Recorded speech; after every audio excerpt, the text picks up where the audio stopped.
Vous êtes retraité ou futur retraité. Voyez, braves gens, l'histoire qui m'est arrivée. Il y a déjà quelques années, j'ai pris ma retraite et je suis allé m'installer en Espagne parce que je n'avais pas les moyens de m'installer sur la Côte d'Azur. Alors, j'ai trouvé ici beaucoup d'amis, retraités ou pas, français, espagnols, belges. On est une bande de vieux, puis on se fend la gueule. Et je leur racontais mon histoire de départ à la retraite. J'ai pris ma retraite effectivement il y a quelques années et on m'a demandé de constituer un dossier. Alors déjà là, je me suis demandé, mais pourquoi faut-il constituer un dossier puisque les caisses de retraite, elles ont toutes les informations, j'ai cotisé, donc elles savent. Et effectivement, mon ami belge Alain me dit, moi je viens de prendre ma retraite et on ne m'a pas demandé de dossier, tout va bien. Bon, alors je me suis renseigné et puis il se trouve que j'ai eu une carrière pleine d'aventures, ce qui fait que j'ai cotisé à 6 caisses de retraite différentes. Alors je me suis dit, mince, il va falloir constituer 6 dossiers, quelle galère, etc. Off La CNAV, la Caisse nationale d'assurance vieillesse, me dit, vous inquiétez pas, on va transmettre votre dossier aux autres caisses, pas de problème. Erreur, erreur, problème. Parce que la CNAV a pris 3 mois pour étudier mon dossier et pour m'annoncer qu'il manquait une pièce. Ah, j'étais étonné, mais j'ai pas voulu me les mettre à dos et j'ai envoyé la pièce soi-disant manquante. Et puis ils ont étudié et puis ils m'ont dit il manque une autre pièce. Et ça a continué une autre fois. Et puis au bout d'un certain nombre de mois, donc, ils me disent, ça y est, votre dossier est complet, on va vous payer votre retraite. Et on va transmettre votre dossier à l'AGIRC. Bon, je dis pas de problème, maintenant le dossier est complet, ça doit rouler tout seul. Erreur! La GIRC me dit il manque une pièce au dossier. Je renvoie la pièce soi-disant manquante, ça dure des mois, et au bout d'un certain temps, la GIRC me dit c'est bon, on va pouvoir vous verser vos retraites, votre dossier est complet, on le transmet à l'ARCO. Bon, là ça n'a pas raté, hein. L'ARCO m'a dit il manque une pièce. J'ai envoyé la pièce manquante. Quelques mois après, l'ARCO me dit, ça y est, votre dossier est complet, on va vous payer vos pensions et on transmet le dossier à la retraite des mines. Ça n'a pas loupé. La retraite des mines m'a dit, il manque une pièce au dossier. Encore un certain nombre de mois, j'ai envoyé la pièce évidemment. Et la retraite des mines me dit, c'est bon, votre dossier est complet, on vous paye vos retraites et on transmet au RSI. Ça n'a pas loupé, le RSI a fait le même cinéma, il manque une pièce, des mois passent et on transmet le dossier maintenant à Ircantec. Ce qui fait que ça a pris 4 ans pour que je touche l'ensemble de mes retraites. Encore que l'Ircantec m'a annoncé qu'il me devait 1,25 € par mois et que par conséquent, c'était pas la peine de verser cet argent, ça coûte trop cher. Donc quand même le RSI, lui, il a été sympa, il me verse 9,90 € par mois, donc tout va bien. Et donc, je racontais ça à mes amis, et tous les retraités parmi mes amis français m'ont dit, mais ils m'ont fait le même coup. À chaque fois, il a manqué une pièce. Bon, ça m'a interpellé quand même, et puis je me suis rappelé ce que me disait mon ami Paul, qui attend toujours un remboursement d'assurance maladie, laquelle lui demande un RIB, un IBAN de son compte français. Sauf qu'il n'a pas de compte en France, il a un compte en Espagne. Et donc, il attend, il ne peut pas fournir la pièce manquante. Bon. Alors, ça m'a interpellé encore plus, et puis je me suis rappelé que j'ai essayé de savoir, il y a 2 ans de ça, où je devais payer mes impôts, en France ou en Espagne. Alors j'ai interrogé le fisc français, qui a mis du temps à me répondre. On étudie votre dossier. Bon, au bout de quelques mois, je relance. On me répond en envoyant copie du décret d'application concernant les retraites à l'étranger. Je n'y ai rien compris. Et comme pendant ce temps, il me réclamait le paiement de l'impôt, avec pénalité de retard, bien évidemment, j'ai donc payé mes impôts en France pour avoir la paix. Et puis en discutant avec mes amis français ici, retraités, ils me disent, attention, tu devrais quand même te renseigner, il me semble que tu es imposable en Espagne. Alors j'ai été voir le fisc espagnol qui m'a dit, écoutez, nous, on ne rend pas ce genre de conseils, adressez-vous à un consultant privé. Bon, j'ai été voir un consultant privé, ça m'a coûté 100 €, qui m'a étudié le dossier et a déclaré, effectivement, vous êtes imposable en Espagne.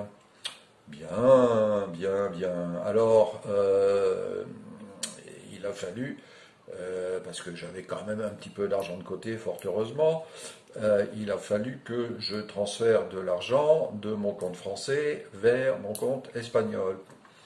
Eh ben, ma banque m'a dit, ah, mais vous n'avez pas le droit de transférer vers l'étranger. Alors j'ai dit, mais comment je fais alors? Ah ben, il faut constituer un dossier. J'ai constitué le dossier, il manquait une pièce. J'ai envoyé la pièce. Une autre personne du Crédit Lyonnais me dit, il manque encore une pièce. Je renvoie la pièce. Une troisième personne me dit, il manque encore une pièce. Alors là, je me suis fâché. J'ai menacé de porter plainte pour détournement de fonds. Et là, miracle, j'ai eu l'autorisation de transférer des fonds vers l'Espagne.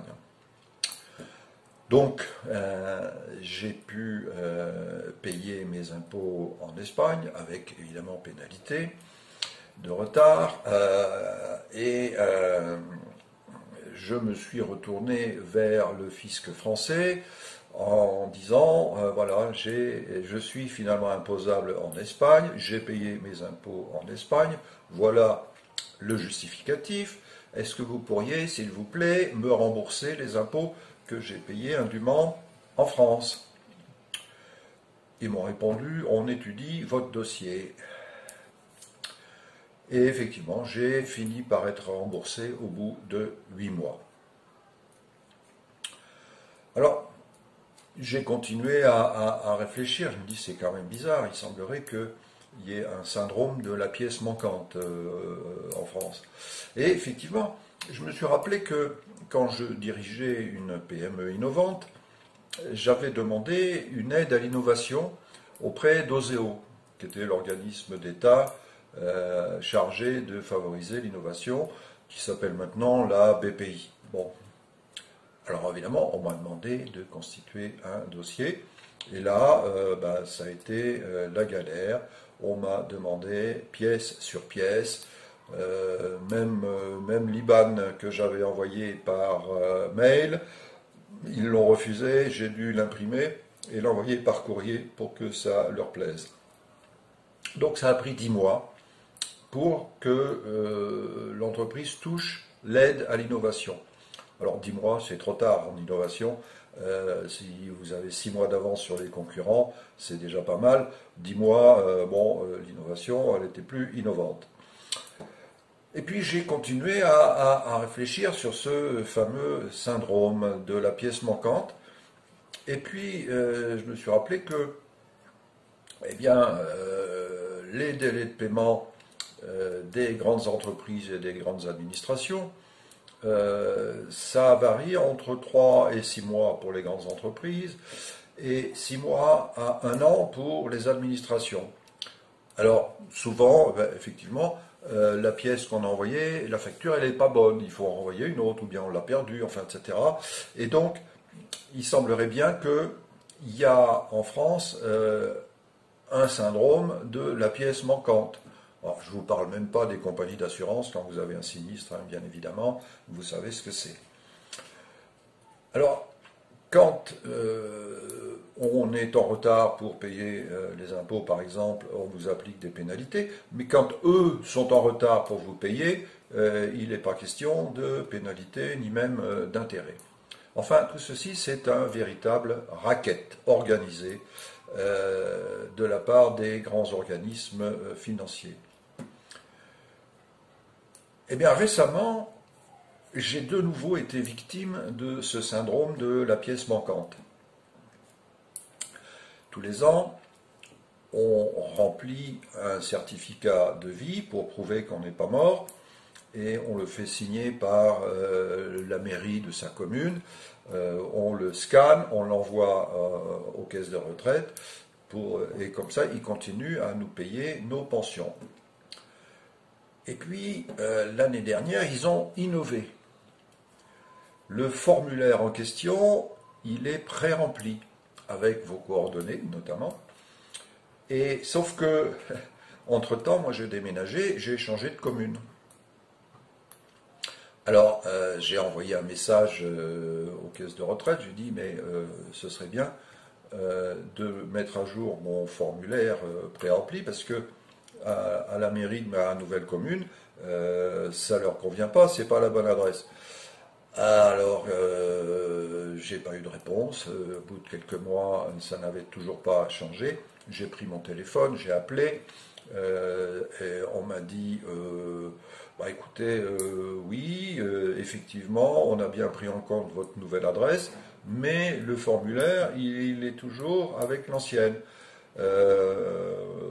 Nous, on ne peut rien faire, il faudrait que vous appeliez les services techniques. On m'a donné le numéro, et puis bien évidemment, j'ai appelé les services techniques, j'ai eu droit au fameux pour ceci, faites le 1, pour cela, faites le 2, pour autre chose, faites le 3, etc. Je n'ai jamais eu les services techniques. Alors, je me suis dit, bon, puisque c'est comme ça, je vais aller au consulat. Le consulat, c'est quand même un peu plus loin. C'était un peu plus gênant. Sauf que le problème, c'est que entre-temps, il y a eu le confinement. Alors, le consulat était fermé, donc j'ai pas pu aller au consulat. Et donc, les mois s'étant écoulés, ils ont cessé de me payer mes retraites. Heureusement, j'avais encore un peu d'argent de côté. Et puis, le déconfinement a cessé. J'ai pu aller au consulat et j'ai pu envoyer le fameux formulaire en bonne et due forme. Et effectivement, j'ai pu retrouver mes retraites comme avant. Alors, tout ça, ça m'a un peu intrigué et j'ai appris en matière de management, quand il y a un problème à la base, c'est probablement qu'il y a un dysfonctionnement managérial, comme on dit. Alors, j'ai été voir le management des caisses de retraite, hein, par curiosité, hein, et j'ai commencé par la CNAV, hein, la Caisse nationale d'assurance vieillesse. Et là, je découvre que le conseil d'administration comporte 26 personnes. 26 personnes dans une réunion. En formation à la conduite de réunion, on vous explique que au-delà de 12 personnes, une réunion est inefficace et ingérable. Donc 26 personnes, je ne vous dis pas. Bon, alors j'ai été voir un peu plus loin, j'ai regardé qui était le directeur général qu'ils avaient nommé, et effectivement c'est un énarque, ce qui n'est pas surprenant. Il a fait sa carrière dans les caisses de retraite, ce qui est un bon point, et il a été choisi pour son expérience du paritarisme. Alors le paritarisme, pour ceux qui ne savent pas, c'est le fait par exemple qu'à la CNAV, il y a 13 administrateurs représentant les syndicats et 13 administrateurs représentant les patrons. Donc quand on dit qu'il a une expérience du paritarisme, en clair ça veut dire qu'il est copain avec les syndicats. Bon, ça aide hein, quand même. Alors je suis allé un peu plus loin, j'ai regardé l'organigramme de la CNAV. Alors l'organigramme de la CNAV, je vous le montre ici. Si vous voulez l'étudier, vous faites une pause et puis vous pourrez le regarder de près. La direction de la CNAV comporte 13 directeurs, pas moins. Je n'ai pas souvenir d'une entreprise qui ait autant de directeurs. Hein. Alors, le plus rigolo, c'est que parmi ces directeurs, il y a à la CNAV un directeur des relations internationales. Je me demande ce que peut bien faire ce directeur de ces journées. Hein. Il y a aussi un directeur de la recherche. Hein, c'est extraordinaire, là, de la recherche dans une caisse de retraite. Alors, il y a pire encore, c'est qu'à côté du directeur de la recherche, il y a un directeur de l'innovation. Enfin, une directrice, mais c'est pareil. Il y a de la recherche et il y a aussi de l'innovation. Alors j'ai fouillé un peu plus loin, je me suis demandé, mais qui est cette directrice de l'innovation? Et j'ai découvert qu'elle était diplômée de l'École nationale supérieure de la sécurité sociale, EN3S. Je ne savais même pas que ça existait, ça. Hein. Alors ça doit être un clone de l'ENA, hein, qui s'occupe plus particulièrement de la sécurité sociale. Bon. Alors, j'ai découvert par hasard que cette directrice avait animé un groupe de travail au sein de cette fameuse école, EN3S, pour étudier l'innovation à la CNAV vers un cadre structuré porteur de valeurs. C'est beau, hein? Alors, ce groupe de travail a pondu un rapport de 63 pages. Rien moins que ça. Et dans ce rapport, on y découvre des phrases assez pittoresques. Hein. Par exemple, une démarche d'innovation proactive, engagée et portée. Bon, c'est beau, hein. L'innovation participative comme recherche d'idéation interne. J'ai appris ce que c'était que le mot idéation, hein, ça veut dire c'est la démarche qui conduit à l'idée. On y lit aussi un contexte de déploiement des démarches d'innovation au sein de la sphère sécurité sociale, caractérisée par une recherche permanente d'optimisation des moyens. C'est beau, hein? Alors, je ne savais pas que la sécurité sociale, c'était une sphère. Hein. Bon, mais on en apprend tous les jours, hein, bien sûr. Alors, dans ce rapport, j'ai découvert que à la Sécu, il y avait plein de directeurs de l'innovation. Hein, voilà, les directeurs de l'innovation. Il y a les directions d'innovation de CARSAT. Je ne vais pas chercher ce que vous voulez dire CARSAT. Hein. La direction d'innovation de la CNAF. La direction d'innovation et du numérique de l'UCANS, la direction de l'innovation de la CNAMTS, la direction de l'innovation de l'ACOS. Bon, et puis, on y lit que les acteurs de la sphère sécurité sociale, la fameuse sphère, témoigne d'une démarche de structuration présentant de nombreuses similitudes. C'est beau, hein? Alors en clair, ça veut dire, à la Sécu, il y a plein de gens qui font la même chose, hein. Alors, ce qui est intéressant, c'est la conclusion de ce groupe de travail, qui est assez extraordinaire. Ils ont conclu qu'il fallait absolument créer une plateforme Internet pour l'innovation à la Sécu. 63 pages pour arriver à cette conclusion, c'est beau, hein. Alors, en France, on a cette habitude, quand plusieurs organismes font la même chose, au lieu de fondre ces organismes en un seul, de manière à faire des économies et à être plus efficace, au lieu de ça, on crée un autre organisme au-dessus pour les coordonner. Pourquoi faire simple, hein, quand on peut faire compliqué?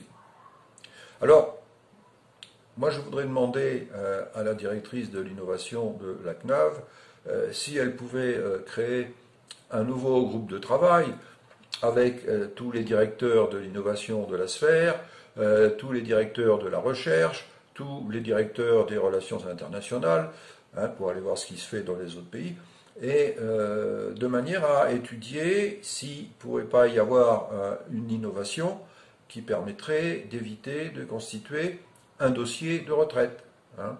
Ce serait pas mal, ça.